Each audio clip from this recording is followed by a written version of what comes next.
Hey, good to have you here. This is a place to slow down, listen, and feel a little more comfortable with English at work. Come in. Sit down. We're glad you're with us today.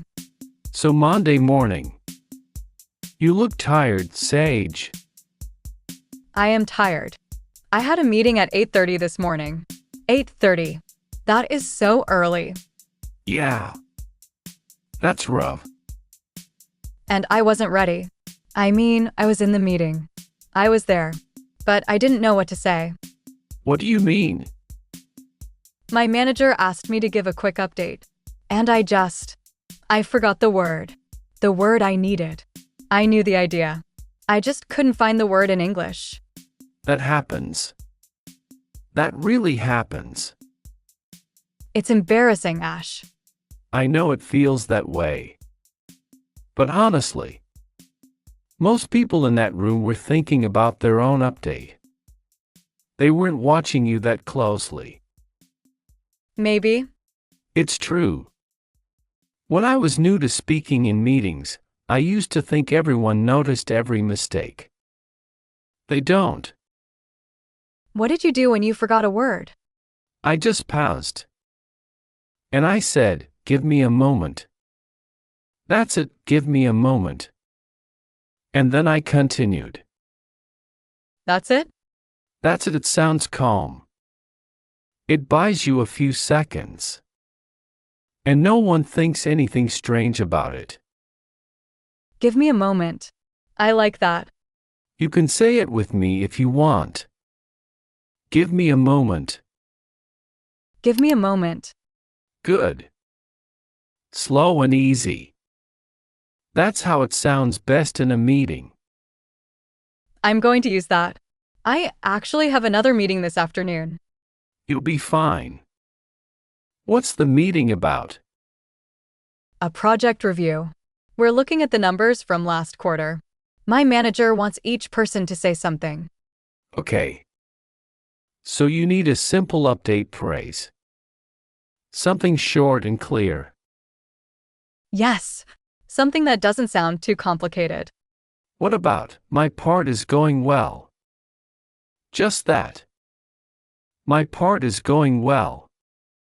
Or if things are not perfect, you can say, I'm still working on it. I'm still working on it. That's honest. And professional. It doesn't sound like an apology. It just sounds like a real update. I always feel like I have to explain everything. Every detail. You don't. In meetings, short is usually better. People are busy. They're tired. They want the main point. That's actually relieving to hear. Take your time in meetings. It's okay to speak slowly. Can I ask you something? Do you ever still get nervous in meetings? Sometimes. If it's a big presentation. Or if someone asks an unexpected question. What do you do? I breathe. I take one slow breath. And I say, that's a good question. Let me think about that. Let me think about that. I've heard that before, but I never used it. It's one of the most useful phrases in a meeting. It gives you time. It sounds confident. And it's completely natural. Let me think about that. Yeah, I can hear how that works. Try saying it. Let me think about that. Nice. A little slower maybe. Let me think about that. Perfect. That's exactly how it sounds in a real meeting. I think I've been trying too hard. Like, trying to speak perfectly. That's the thing. Trying too hard makes it harder. When you relax a little, the words come more naturally. That's easy to say. I know. But it gets easier with time. I promise. It really does. How long did it take you? Honestly, I stopped counting. Because one day I was in a meeting, and I realized I was just talking. Not thinking about every word. Just talking. I want that feeling. You'll get there. You're already closer than you think. Hey, did you see that article this morning? About remote work? No. What happened? More companies are asking people to come back to the office. Some are saying 3 days a week, some are saying 5. 5 days? That's back to the old way. Yeah. It's a big conversation right now. A lot of people have feelings about it. I have strong feelings about it. What are you thinking? I work better from home. I'm more focused. And honestly, I'm less nervous. I feel calmer when I'm not physically in the office. That's interesting. I'm kind of the opposite.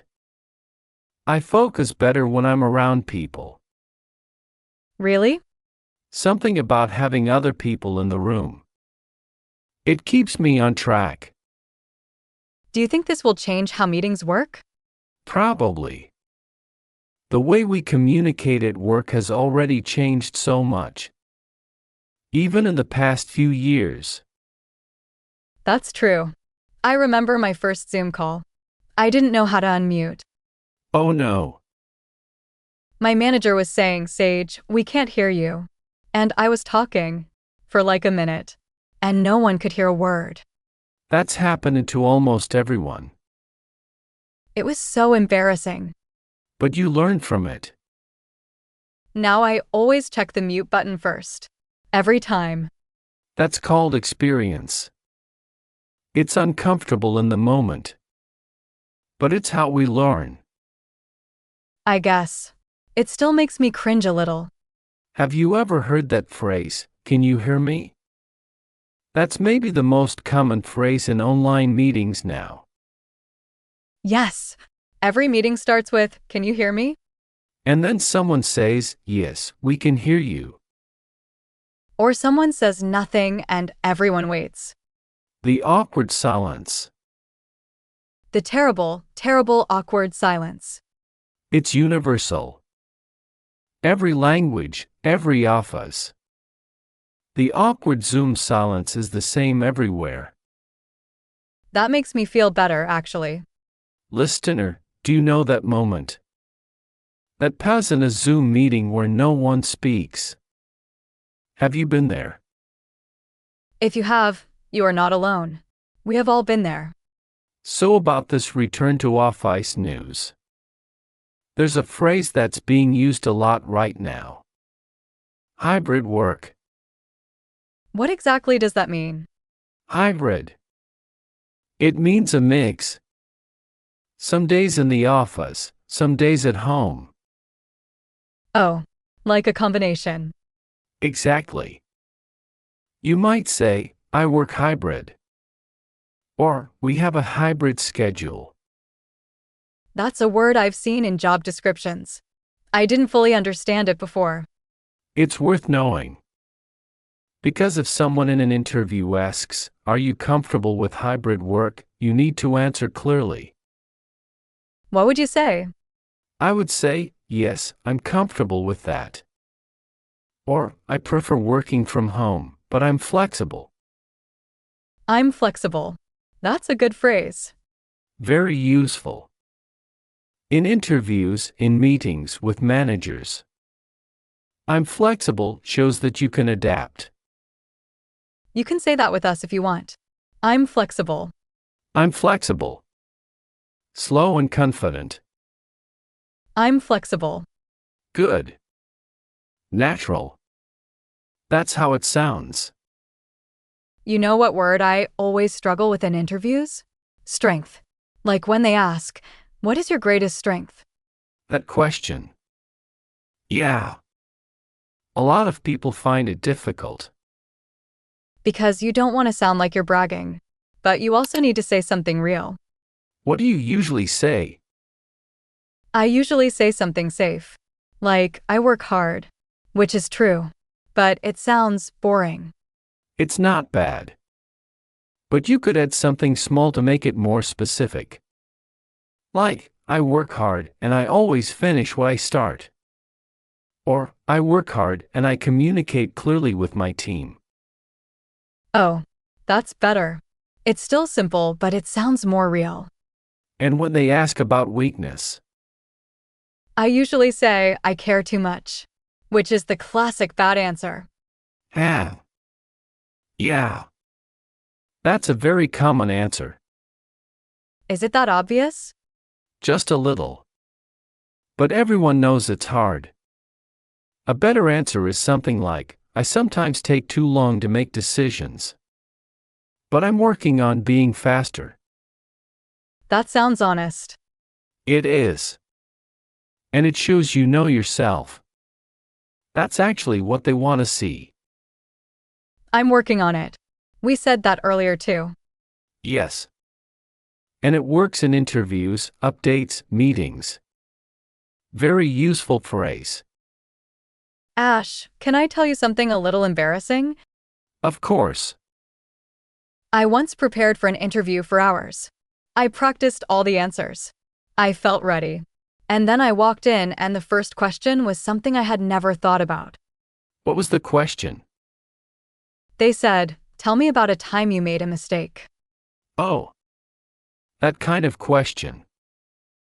And I just blinked. Completely. My mind went empty. What did you do?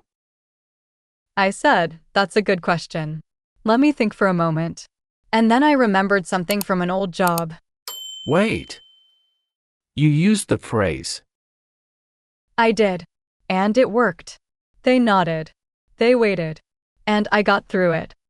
That's great, Sage. That's actually a perfect example of staying calm under pressure. I didn't feel calm. My heart was going very fast. But you sounded calm. And that's what they see. I got that job, actually.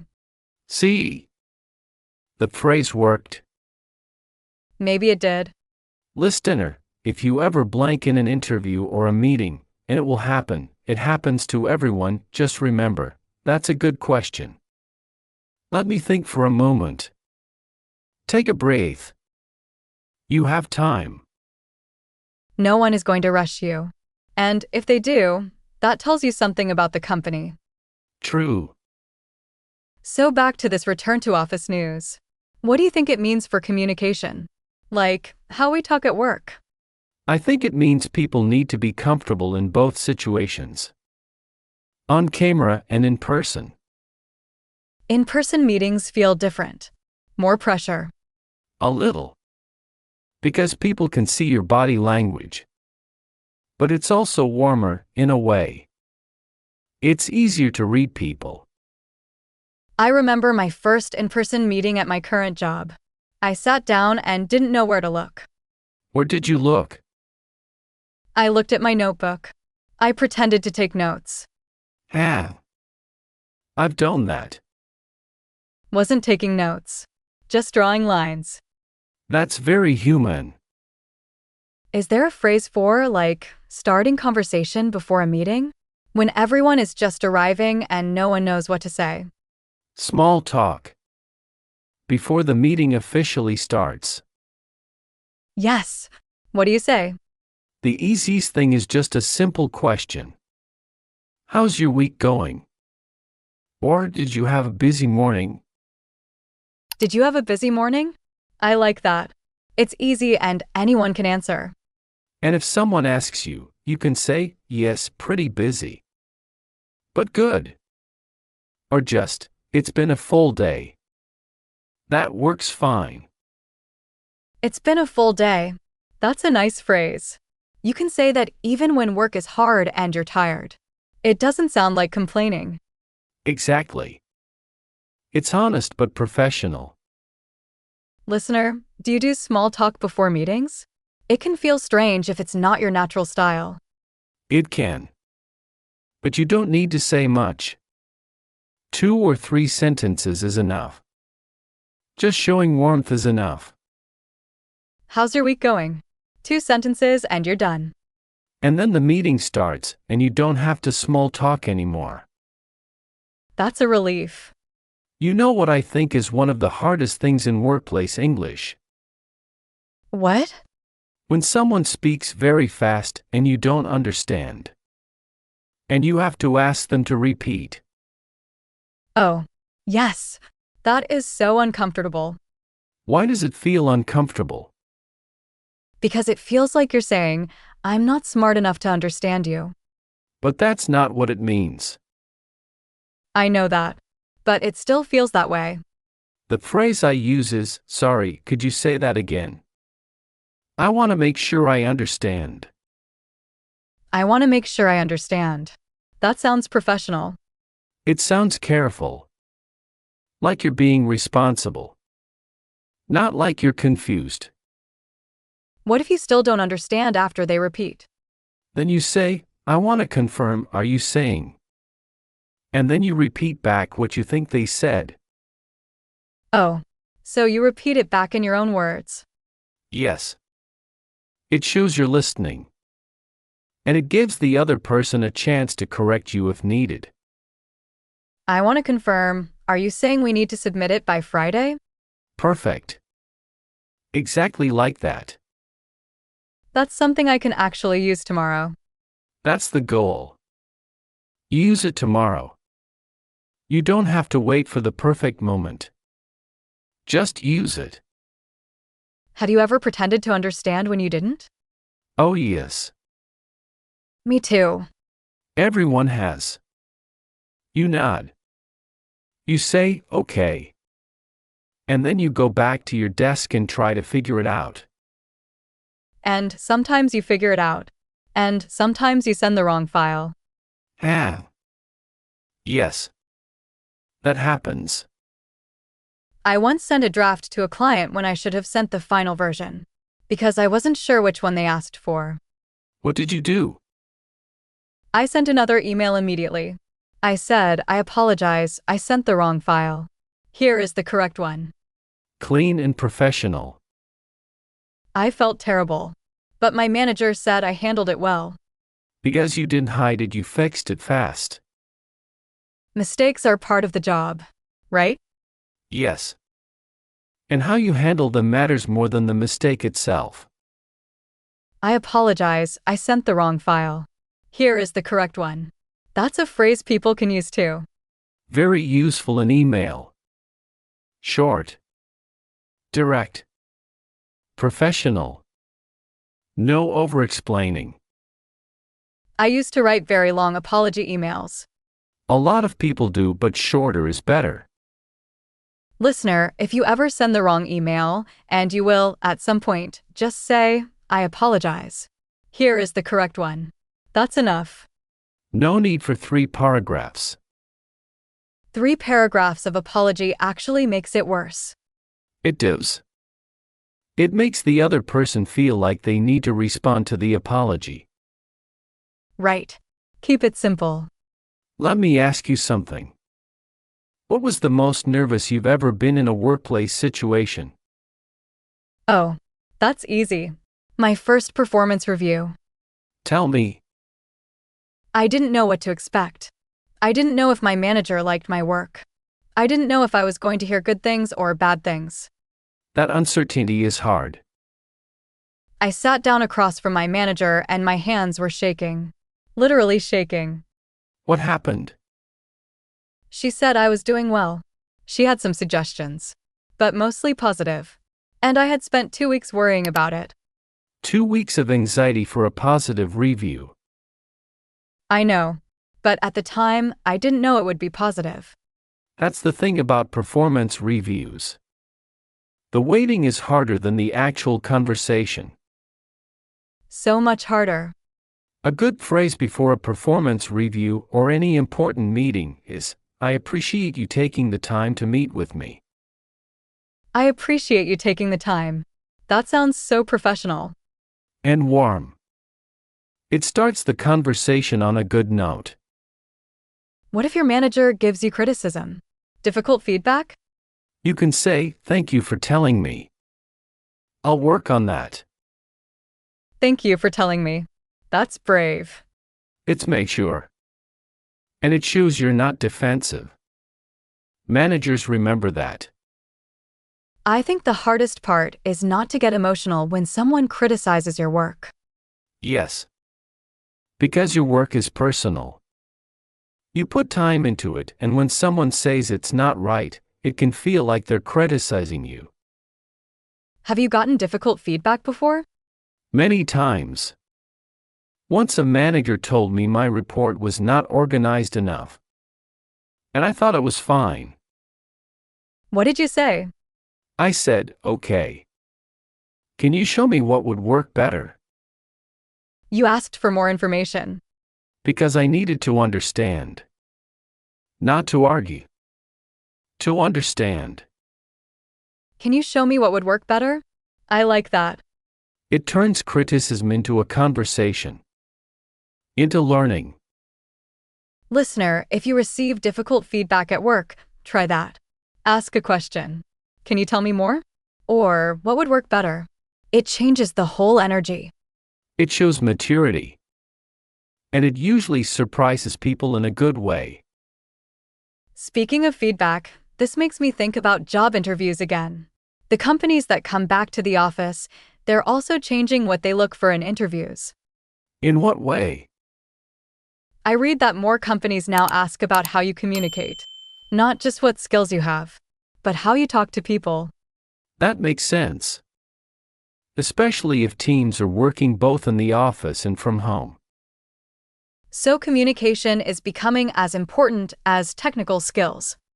Maybe more important. You can learn a skill. Communication is harder to learn quickly. So, what phrases show good communication in an interview? Simple things. I keep my team updated regularly. Or, I always confirm when I don't understand something. I always confirm when I don't understand. That sounds confident and self-aware. And you can connect it to a story. In my last job, when I wasn't sure about a deadline, I always asked my manager to confirm. That helped us avoid mistakes. A real example. Interviewers love real examples. Short, real examples. What about if you're nervous in the interview? Can you say that you're nervous? You can, actually. I'm a little nervous. But I'm excited to be here. It's honest. And it's human. Really? You can say that? Yes. It shows self-awareness. And most interviewers understand. They were nervous in interviews too. That's actually a relief to know. Being a little nervous is normal. Pretending you're not when you clearly are, that's when it gets uncomfortable. Listener, if you have an interview coming up, or if you have meetings that make you nervous, it's okay to feel that way. It means you care. Caring is not a weakness. It's the beginning of doing good work. Take a breath before you go in. And remember, they want you to do well. They want to find the right person. They're not hoping you'll fail. That's something I forget sometimes. We all forget it, but the interviewer or manager sitting across from you, they want this conversation to go well too. It's work for them too. I never thought about it from their side. They have a position to fill. A gap on their team. They're hoping you're the right person. That changes the feeling a little. It should. So, what's one last phrase? Something someone can take from today and use tomorrow? I'd say, I'm happy to help with that. I'm happy to help with that. That's warm. In a meeting, when someone asks if anyone can help with something, I'm happy to help with that. It's easy to say. It sounds confident and kind. And it gets you noticed. In a good way.